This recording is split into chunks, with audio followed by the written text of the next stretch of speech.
तुम्हाला किंवा तुमच्या मुलांना इंग्लिश व्होकॅब्युलरी इम्प्रूव्ह करण्यासाठी जादू बघायची आहे का?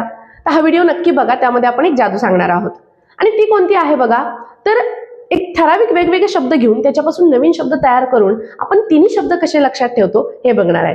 फॉर एक्झाम्पल, सन म्हणजे सूर्य, फ्लॉवर म्हणजे फुल, आणि या दोघांचा शब्द तयार होतो सनफ्लॉवर. सनफ्लॉवर म्हणजे सूर्यफूल.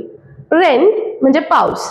कोट म्हणजे तुम्हाला माहिती आहे आपण घालतो तो कोट, आणि याच्यापासून नवीन शब्द तयार होतो रेनकोट, म्हणजे आपण जो पावसाळ्यात घालतो तो कोट.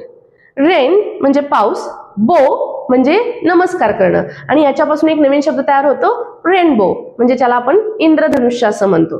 त्याच्यानंतर पुढचा शब्द आहे आपलं बघा फुट.